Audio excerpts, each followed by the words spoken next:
하나님의 말씀 구약성경 잠언 18장에 있는 말씀 보겠습니다. 구약성경 930면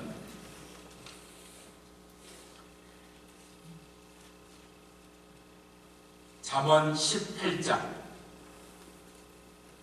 1절로 마지막 절 말씀까지 교독하겠습니다.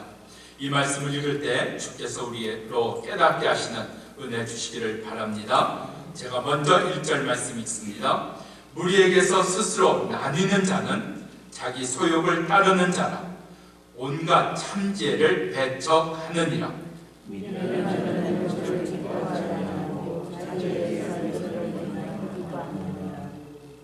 악한 자가 이럴 때에는 멸시도 따라오고 부끄러운 것이 이럴 때에는 능욕도 함께 오느니라.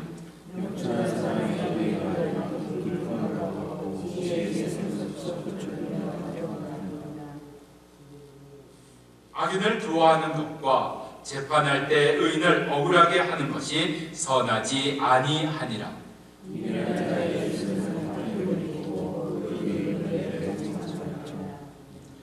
미련한 자의 입은 그의 멸망이 되고 그 입술은 그의 영혼의 그물이 되느니라.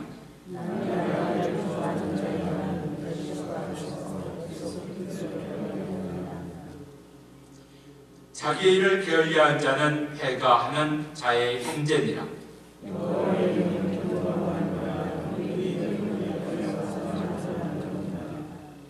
부자의 재물은 그의 견고한 성이라 그가 높은 성벽같이 여기느니라.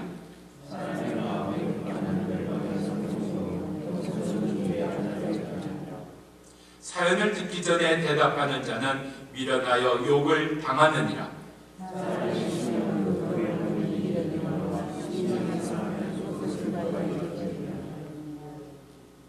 명철한 자의 마음은 지식을 얻고 지혜로운 자의 귀는 지식을 구하느니라.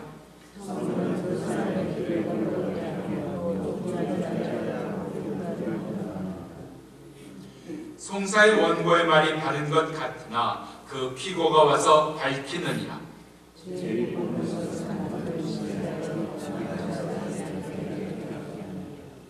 노엽게 한 형제와 화목하기가 견고한 성을 취하기보다 어려운즉 이러한 다툼은 산성 군 밑장 같으니라.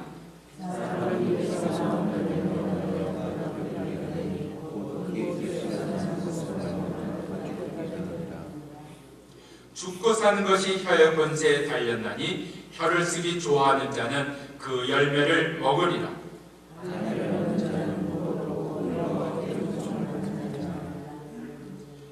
가난한 자는 간절한 말로 구하여도 부자는 엄한 말로 대답하느니라. 많은 친구를 얻는 자는 해를 당하게 되거니와 어떤 친구는 형제보다 친밀하니라. 아멘. 잠언의 말씀을 보면 한 절 한 절이 다 떨어져 있고 별로 연관성이 없어 보입니다. 그런데 그 가운데 핵심이 되는 이야기가 나오고 있습니다. 그러니까 그 이야기를 위해서 앞과 뒤에 예를 들어서 이야기한 부분들이 나온다는 이야기입니다.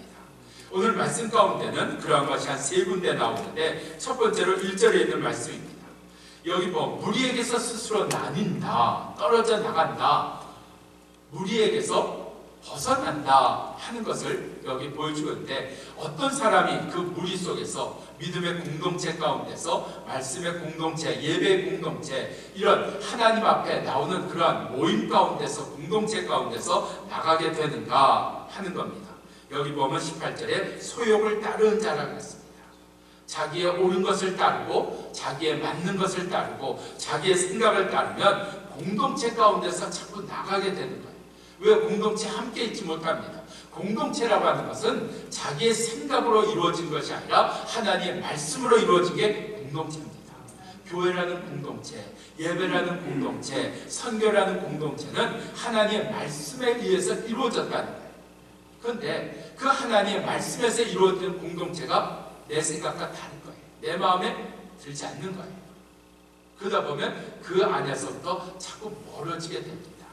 멀어지게 됩니다. 우리가 가족이라는 공동체가 있습니다. 가족이라는 공동체는 아버지의 오름으로 이루어지지 않았습니다. 엄마의 말로 이루어진 것이 아니고 누구의 말로 이루어지지 않은 게 가족이라는 공동체입니다. 그런데 그 공동체에서 자꾸 나가게 되는 건 내가 생각하는 것, 내가 원하는 것, 그것이 강해지고 그것을 주장하게 되면 가족이라는 공동체 안에서도 나가게 되는 겁니다. 직장이라는 공동체도 마찬가지입니다.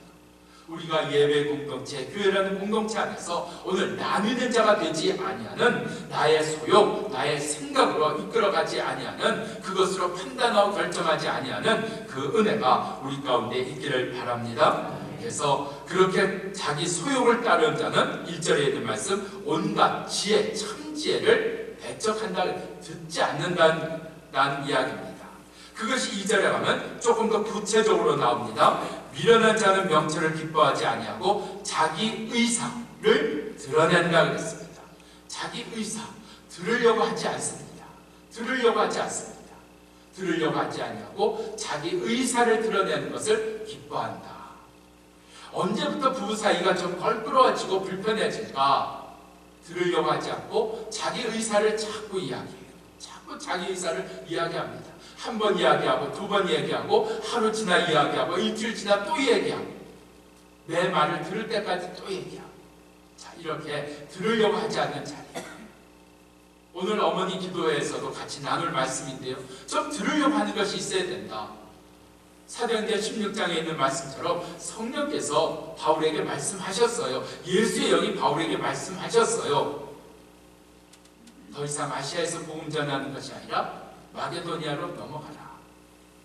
근데 처음에 안 듣습니다. 그 말씀을 들었을 때 역사가 일어납니다. 우리 가운데 하나님 내 생각이 있습니다. 하나님 내 생각이 하나님의 말씀을 이기지 않게 주십시오. 5절에 있는 말씀 보면 악인을 두어하는 것과 재판할 때 의인을 억울하게 하는 것이 선하지 아니하다. 재판이라는 게 무엇을 얘기를 합니까? 공적인 겁니다. 근데 그런 공적인 데까지 들으려고 하지 아니하고 자기 의사대로 한다는 거예요. 오늘 자기 의사, 자기 생각대로 하는 것이 어디까지 가게 되는가? 사람들이 다 보고 있는데, 다 알고 있는데 그러한 자리에서까지 악인은 옳다 이야기하는 그런 데까지 간다는 겁니다. 무슨 얘기인가요? 자기가 뭘 하는지를 모르는 데까지 간다는 겁니다. 자기 말에 매이면, 자기 생각에 매이면. 오늘 첫 번째 이 말씀을 기억하는 자 되기를 바랍니다. 두 번째가 10절에 있는 말씀입니다. 여호와 이름은 견고한망대라 의인은 그리로 달려가서, 어디로요? 하나님께로 달려가서 안전함을 얻느니라. 우리의 말이 폭탄입니다. 우리의 마음도 폭탄입니다. 이게 언제 터질지 몰라요. 이걸 내가 갖고 있으면 언젠가 터져버려요. 여호와께로 달려가서 내 말이 지켜져야 됩니다. 주여 내 입술에, 내 입에 파수꾼을 세워주옵소서. 그래서 안전한 겁니다. 주께서 지켜주셔야, 내 말을 지켜주시고 마음을 지켜주셔야 안전해지는 겁니다. 오늘 여기 10절에 있는 말씀, 여호와 이름은 견고한 망대라 그리로 달려가서, 그리로 달려가서.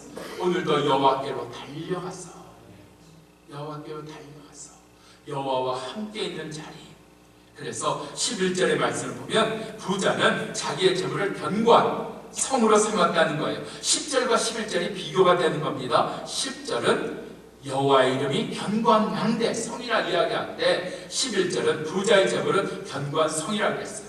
좀 더 말씀을 깊이 들어가면 이 말씀 속에 10절 말씀 보세요. 여호와의 이름은 견고한 성이라 이야기하지 않았어요. 성읍이라 이야기하지 않았어요. 망대라 그랬어요. 근데 11절에서는 부자는 재물을 뭘로 여긴다고요? 견고한 망대로 여긴다고요? 아니요, 견고한 성으로 여긴다고요. 그러니까 똑같이 견고하다는 단어를 10절과 11절에 썼는데 10절에서는 여호와가 견고한 망대, 여러분 견고한 망대하고 견고한 성하고 어느 게 더 위에 있습니까? 견고한 성이 망대보다 더 위에 있습니다. 망대로 하는 건 성 중에 하나, 살피는 그런 걸로 쓰이는 것 아닙니까? 그러니까 재물을 사람이 얼마나 더 귀하게 여기는가, 얼마나 더 높게 치는가 하는 것을 보여주는 겁니다. 내가 여호와의 이름을 견고한 망대로 삼았는가, 그리로 달려갔는가, 내가 재물을 견고한 성으로 삼고 있는 건 아닌가. 그래서 11절에 보면 그가 자기의 재물을 높은 성벽같이 여기느니라. 얼마나 이 재물에 매여있고 이 재물에 끌려가고 있는 것인가. 재물에 끌려가고 매이면 우리 가운데 일어나는 일들이 있습니다. 첫 번째, 시간이 낭비가 됩니다. 허비가 됩니다. 시간을 제대로 못 씁니다. 왜요?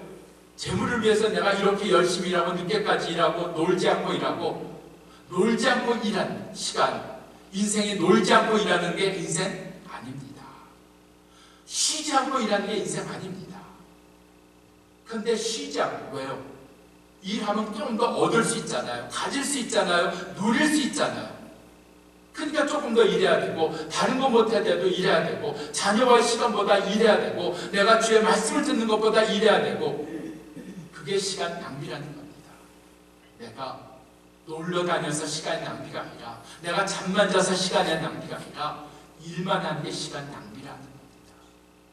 우리 가운데 오늘 여기 10절과 11절의 말씀 비교해서 말씀해주는, 재물은 분명 견고한성으로 여기고 그리고 높은 성벽으로 여기는데 나는 그리로 가지 아니하고 나는 여호와께로 달려가리라. 12절에 있는 말씀 보면 사람의 마음의 교만은 멸망의 선봉, 겸손은 존귀의 앞자리. 누가 겸손이라고요? 여호와께로 달려가는 자. 누가 교만이라고요? 자기의 가진 것을 견고한 성으로 여기는 자. 누구도 여기를 넘어올 수 없다. 병도 이 성벽을 넘어올 수 없다. 세상도 넘어올 수 없다. 아니요. 그건 넘어가지 않습니다. 아무리 견고한 성벽 쌓아도 문이 다 열려 있는데요. 문이 다 열려 있는데요. 돈으로 내 마음 지킬 수가 있습니까? 재물로 내 마음 붙들 수 있습니까? 우울증이라는 게요. 부자, 가난한 자 아무 상관없다고 다 들어가더라고요. 다 들어가요. 가지고도 이루고도 우리 가운데 견고한 성벽으로 지켜지는 것이 아니라, 재물로 지켜지는 것이 아니라 여호와로 지켜지느니라. 그래서 그 말씀이 14절에 가면 여호와께로 달려간 자에게 주시는 은혜가 뭐냐? 사람의 심령은 병을 능히 이긴다 그랬어요. 왜요? 내가 여호와와 함께 있기 때문에 우리의 마음이. 그런데 오늘 여기 여호와와 함께하지 못할 때는 어떻게 된다고요? 심령이 상한다 그랬어요. 심령이 상하면 우리가 감당할 수 있는 일이 하나도 없어요. 자, 넘어갑니다. 17절. 송사에 원고의 말이 바른 것 같으나 그 피고 보아서 밝힌, 내가 다 옳은 말 한 것 같고 내가 다 잘한 것 같지만 드러난다는 겁니다. 내 말이 옳은 게 아니라는 겁니다. 자, 말에 있어서 우리 속에 해야 되는 게 뭐예요? 19절에 보면 노엽게 한 형제. 왜 노엽게 했습니까? 말로 노엽게 했잖아요. 말로 노엽게 했단 말입니다. 내 말이 옳다 생각하면 누군가를 노엽게 만들 수 있다는 이야기입니다. 그래서 21절 말씀 보면 죽고 사는 것이 혀의 권세에 달려있다. 우리 속에 하나님, 내 말 오늘도 지켜주십시오. 내 말이 하나님을 영화롭게 하는 말이 되게 주옵소서. 하나님의 백성들을 평안케 하는 말이 되게 하옵소서. 오늘 주신 말씀 붙들고 살아가는 귀한 날 되시기를 바랍니다. 기도하겠습니다.